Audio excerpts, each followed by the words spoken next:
So those of us in the minority that were screaming, we need to have cooler heads and diplomacy to deal with the Donald Trump threat of tariffs and his insistence that we close the border, turned out to be the ones that were correct, and all the other people were being hysterical. Welcome to the Canadian Shield. My name is Sterling. I'm your host.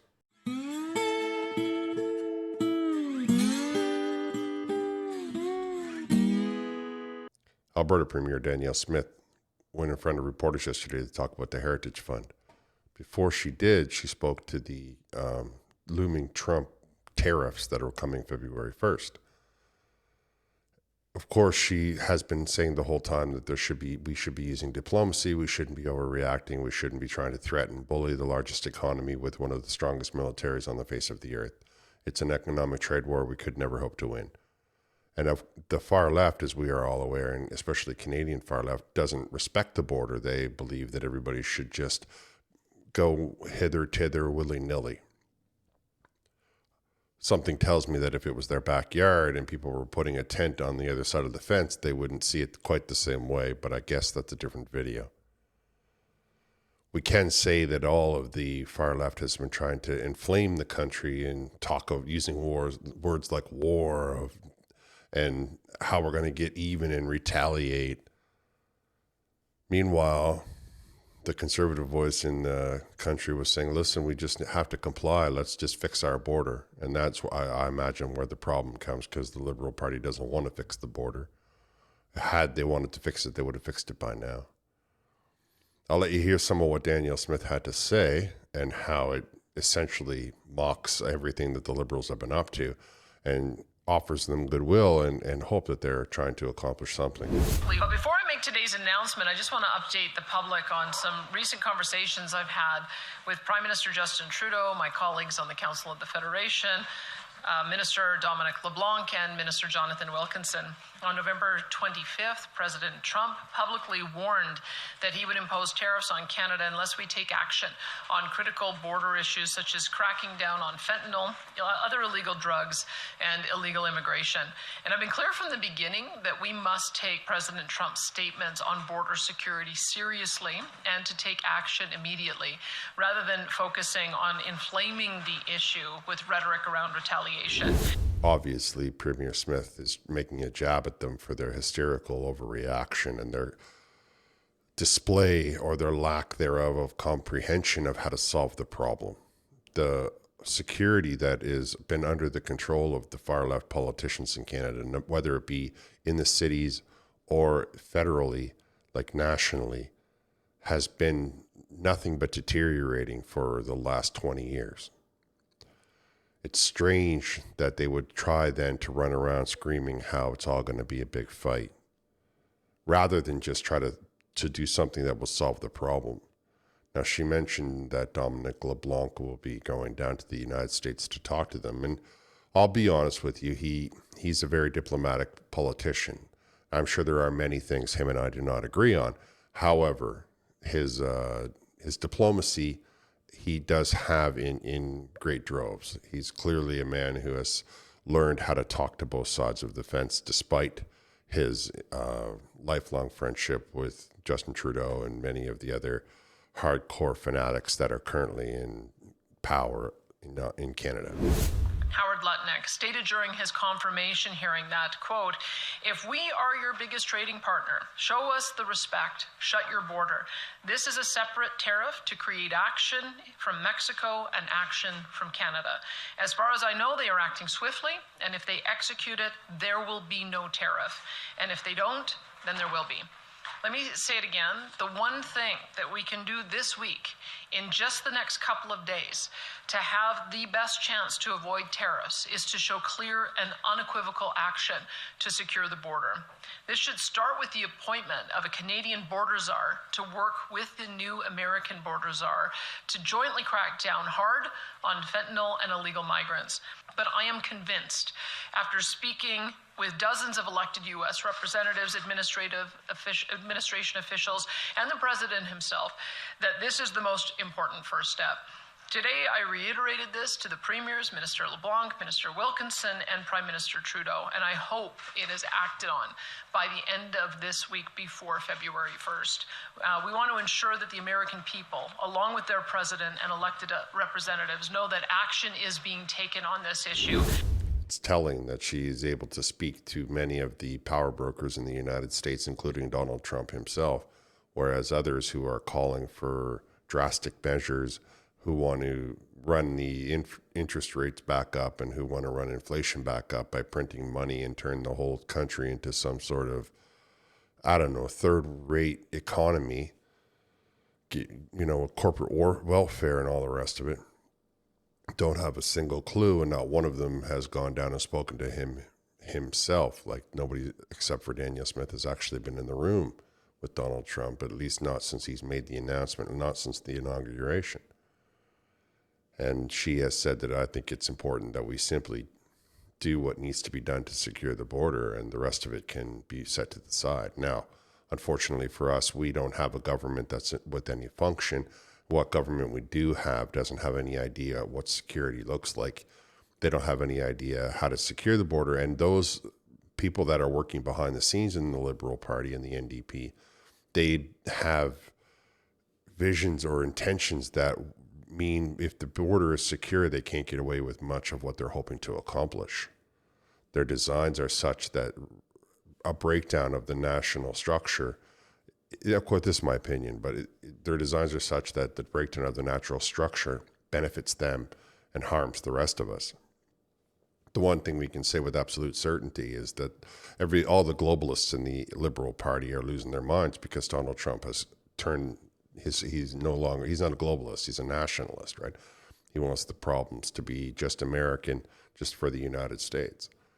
I think that the people who we currently have in charge are not capable of withstanding the logic that he has and the mandate that he has. I mean, the people that elected him are wanting him to do this when they cast their vote for him, and he's kept his word. And that's something that many of the far left politicians in Canada do not understand. Without your word, you're nothing. You can't be trusted.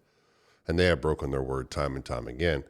And now they just want to print money again because that's all they have. That's the only solution. That's their solution to everything.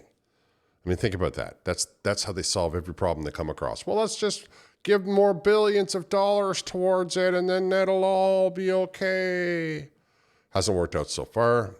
However, I don't think that they have the learning curve that some of us in the common sense field have. Could hurt our manufacturers who do considerable trade back and forth, as we discussed in the office. Michigan is the home of the two of the top three border crossings in North America. We're two of them. And a lot of that are auto parts that go back and forth. It's a highly integrated industry, and our auto companies are very concerned about what those tariffs might mean to cost, particularly to the cost of vehicles, and how it's going to have an impact on prices, particularly in the short term. I know where you're going to go on the long term, but all this stuff takes time, and especially when it comes to manufacturing, it's not an industry that can turn on a dime. It's much more complicated, as I know you know. All right, so I showed you that because I want you to appreciate that even in Michigan, they're a little bit concerned about this. And the Donald Trump's appointee will speak to the short-term tariff, and you heard him, this guy, allude to the long-term tariff and that it doesn't turn on a dime, which is true. And I will do a separate video on the breakdown of what the overall scope and plan is and how our government has to sort of get out in front of it. So the big tariff view is going to be studied, and the president launched that in an executive order where he asked the Commerce Department and the USTR to study the tariff model long term. The short term issue is illegal migration, and worse even still, fentanyl coming into this country and killing over 100,000 Americans. So this tariff model is simply to shut their borders with respect America. If we are your biggest trading partner, show us the respect, shut your border, and end fentanyl coming into this country. So it is not a tariff per se. It is an action of domestic policy. Shut your border and stop allowing fentanyl into our country, killing our people. So this is a separate tariff to create action from Mexico and action from Canada. And as far as I know, they are acting swiftly. And if they execute it, there will be no tariff. And if they don't, then there will be. But it's an action-oriented model. That's not the ordinary tariff. The ordinary tariffs need to be studied and examined, and that will start, as the EO said, in April. Big macro issues with tariff are being studied, but the micro issue is Canada and Mexico and the precursors from China. They need to end, and we need to protect our Americans from fentanyl. And our trading partners in Canada and Mexico, they should end it and stop disrespecting us and allowing this come through our borders. If you think about it, we need to grow domestic manufacturing. As you said, Michigan is one of the great places where we build things. And the car manufacturing went to Canada, it went to Mexico. It is important that that come back to Michigan. Now, I appreciate that he was talking a lot. He was covering both tariffs in that. Those were that was his answer, though. His answer was all in one segment. So he discussed both the short term and the long term. What I think he should have said to get through to the Canadian politicians who don't seem to understand, who just reacted and lost their minds, is the words that the Liberal NDP party loves to use is the carrot and the stick. So this February 1st tariff is the carrot or the stick. Take your choice. Rather than try to inflame the country, rather than try to think that you're going to have people picketing outside the American embassy or whatever you had in your mind when you started screaming words like war and when you started talking about retaliation. You should have just been putting investments into the border. You should have taken time to understand. Of course, there is a large problem in the massive exodus of all people who want to do law enforcement in this country. There's also the further problem of the taxation levels in this country being so high.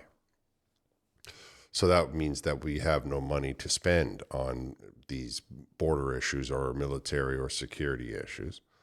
And we have no sitting government so that we can make the adjustments to, move the budget around. I believe that the Liberal Party has proven this with this last fiasco, that they simply don't have what it takes to be considered serious people on the international stage. They acted like high school kids who were calling Donald Trump names behind his back and in front of his back and mocking him and laughing at him. I mean, let's remember, part of this is going to be Donald Trump's desire to get even with Trudeau and Joly and Carney and Freeland and all of those people who spoke bad about him and who are still right now in this moment speaking bad about him. That's not diplomacy, and that's not what is best for the Canadian population. But they don't have an understanding of how to fix it. That's what I'm trying to get you to understand. They don't know what to do. They don't have the skills or the tools or the experience. What we should have done is just get them out of the way, right? I mean, we should have an election long before we worry about who's the leader of the Liberal Party. We don't vote for the leader of the party. We're not Americans. Of course, the far left is obsessed with the United States of America, so it wouldn't surprise me if the leadership of the Liberal Party didn't understand that. It truly wouldn't. I mean, they talk like they believe that people are going to cast a vote for Justin Trudeau or Mark Carney or Chrystia Freeland or any of the other people running for the leadership of the party. They're only a small segment of the voting population gets to cast a vote for those. And Mark Carney is not one of them because he doesn't have a riding. I don't even know where he's running. I do hear that Donald Trump was giving us a deadline, the carrot or the stick. And rather than do something about it, we overreacted, bought drones from China. We simply melted down, became hysterical, offered to, start trouble and have big fights. And only a couple of voices in the country were just calm. I mean, look at the way Doug Ford has gone on, losing his mind. Never mind Jagmeet Singh, who's just, he's got the two edges, right? On the one hand, he's not consequential, so he's not invited to any of the discussions. And then on the other hand, he's hoping that he can make people think that he's a big tough toughie and wants to talk, tough to the Americans who I should imagine would be able to dismiss the Canadian economy with ease. Now, I left that last part where he talks about the long term and how those car manufacturing have to come back to Canada. And that's something that we as a government, as a country, need to be aware of. The idea of all of our trade going north-south is a problem. But because our government is so ineffective, because they are so flaccid, they don't have the comprehension or the wherewithal to know how to solve that problem. Never mind the border problem, right? They can't solve the security issues. They absolutely do not have an understanding on how to solve the economic issues of this country. And that is what we as Canadians, as the 99%, as the commoners, have to start to think about. We have to start to think about it. And don't go thinking that Mark Carney is going to be the guy to fix it, because Mark Carney believes in corporate welfare. Mark Carney believes in having monopolies running around the country. And Donald Trump's business model is the one of the middle class, where you just have small independent regionals that are helping the trade of the state, of the country. That's what you need to see the difference. Anyway, I'll get into that in another video. In this one, I just wanted to show you how there was a carrot and a stick offered to Canada, and our politicians, who love that term, they say that all the time, carrot and a stick, carrot and a stick. And they just simply melted down, became hysterical, lost their minds, and hoped that they could use it to inflame the country and swing some votes their way. Which, if you're listening to my voice and you're considering voting, I'd understand that they did not handle this appropriately in any way, shape, or form. All right, I'm going to wrap here. I want to thank you for listening. I'll talk to you next time.